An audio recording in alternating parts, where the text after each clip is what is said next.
Halo teman-teman, di video kali ini saya akan menjelaskan prinsip-prinsip dan macam-macam alat evaluasi.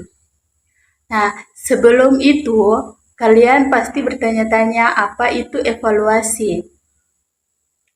Evaluasi adalah kegiatan mengumpulkan informasi dalam rangka menilai suatu alat, metode, atau hasil kerja manusia yang hasilnya akan menjadi keputusan bersama untuk kegiatan selanjutnya.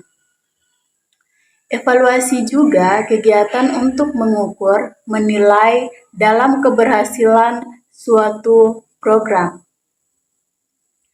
Prinsip-prinsip evaluasi. Prinsip-prinsip evaluasi ada 5. Yang pertama, ada kontinuitas, kedua komprehensif, ketiga kooperatif, dan keempat objektif, dan juga yang kelima praktis. Kontinuitas adalah evaluasi yang harus dilakukan secara kontinu atau berkelanjutan sehingga terlihat keberhasilan antara kegiatan sebelumnya dan kegiatan selanjutnya. Dengan melakukan evaluasi secara kontinu, guru juga dapat melihat perkembangan peserta didik dengan melihat kemajuan hasil belajarnya.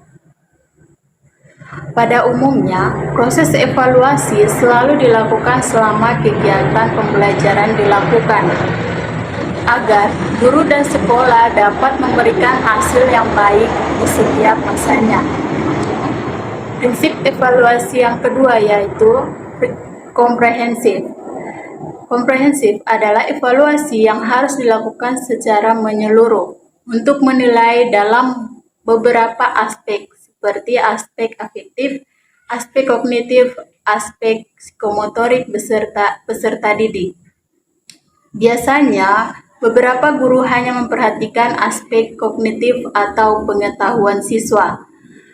Adalah seluruh aspek penilaian berperan besar dalam pembelajaran evaluasi. Prinsip evaluasi yang ketiga yaitu kooperatif. Kooperatif adalah proses evaluasi yang dilakukan secara berkoordinasi dengan berbagai elemen untuk mengembangkan siswa mulai dari guru mata pelajaran, guru wali kelas, kepala sekolah, orang tua, bahkan petugas administrasi di sekolah. Evaluasi juga harus melibatkan siswa itu sendiri. Hal ini bertujuan agar seluruh elemen yang terlihat dalam evaluasi pembelajaran merasa dihargai karena sudah berkontribusi langsung atau mengikuti kerjasama yang dilakukan. Prinsip evaluasi yang keempat yaitu objektif. Objektif adalah proses evaluasi yang dilakukan secara objek. Artinya, faktor-faktor subjektif seperti hubungan guru dengan siswa, kedekatan guru dengan siswa, apabila siswa tersebut belum mendapatkan nilai yang baik, artinya guru harus memberikan catatan untuk memotivasi siswa dan memberikan penilaian secara objektif untuk mengukur pengetahuan siswa. Prinsip evaluasi yang kelima yaitu praktis. Praktis adalah proses evaluasi yang harus dilakukan secara praktis. Artinya, tidak memakan biaya, waktu, dan tenaga yang banyak. Hal ini bertujuan untuk memberikan kemudahan pada guru dalam menyusun instrumen. Dengan ini, kemudahan atau kepraktisan evaluasi pembelajaran jangan sampai menghilangkan esensi pembelajaran itu sendiri, yaitu untuk mencapai tujuan belajar dan menciptakan pembelajaran yang lebih optimal. Macam-macam alat evaluasi.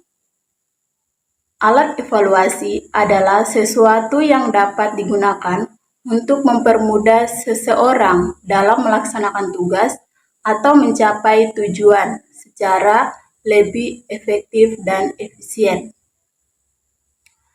Macam-macam alat evaluasi dibagi menjadi 2, yaitu teknik non-tes dan teknik tes. Yang pertama, teknik non-tes, yaitu skala bertingkat, kuesioner, daftar cocok, wawancara, pengamatan, dan riwayat hidup.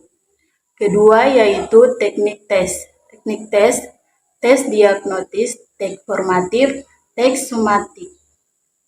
Tes diagnostis adalah tes yang digunakan untuk mengetahui kelemahan-kelemahan siswa sehingga berdasarkan hal tersebut dapat dilakukan penanganan yang tepat. Tes formatif. Tes formatif adalah tes yang diberikan kepada siswa pada akhir setiap programnya. Tes sumatif. Tes sumatif adalah tes yang dilaksanakan setelah berakhirnya pemberian tugas kelompok atau sebuah program yang lebih besar. Nah, sekarang kita masuk di bagaimana cara pengembangan evaluasi pembelajaran. Cara pengembangan evaluasi pembelajaran, adapun proses atau cara pengembangan evaluasi pembelajaran antara lain yaitu yang pertama, merencanakan evaluasi. Tujuan perencanaan ini adalah untuk memfasilitasi proses pengumpulan data sehingga pertanyaan efek pembelajaran bisa valid. Perencanaan evaluasi mencakup beberapa tahap, yaitu yang pertama, melakukan analisis kebutuhan. Kedua, menentukan tujuan penilaian. Ketiga, mengidentifikasi kompetensi dan hasil pembelajaran. Keempat, menyusun kisi-kisi. Kelima, mengembangkan draft. Keenam, melakukan uji coba dan analisis soal. Dan yang ketujuh yaitu revisi dan merakit atau membuat instrumen soal baru. Pengembangan evaluasi yang kedua yaitu melaksanakan evaluasi. Melaksanakan evaluasi adalah pelaksanaan evaluasi yang bisa dilakukan dengan dua cara, yaitu non-tes. Non-tes untuk mengetahui adanya perubahan sikap dan perilaku peserta didik setelah proses pembelajaran. Instrumen yang digunakan antara lain bisa berupa angket, pedoman wawancara, pedoman observasi, skala sikap, dan lain sebagainya. Tes ini dilakukan untuk menganalisis hasil kerja melalui portofolio. Pengembangan yang ketiga yaitu monitoring. Monitoring dilakukan untuk memastikan pembelajaran dan evaluasi yang dilakukan sudah dan sesuai dengan perencanaan. Tujuannya adalah untuk meningkatkan efisiensi evaluasi sekaligus mencegah hal-hal yang tidak diinginkan. Pengembangan yang keempat yaitu pengelolaan data, yaitu semua informasi yang sudah dikumpulkan dalam tahapan sebelumnya dan disusun dalam sajian data yang menarik dan memiliki makna. Jika datanya kualitatif, maka analisis dan pengelolaannya juga harus dilakukan secara kualitatif. Begitu juga jika datanya kuantitatif, maka harus diolah dengan menggunakan statistika.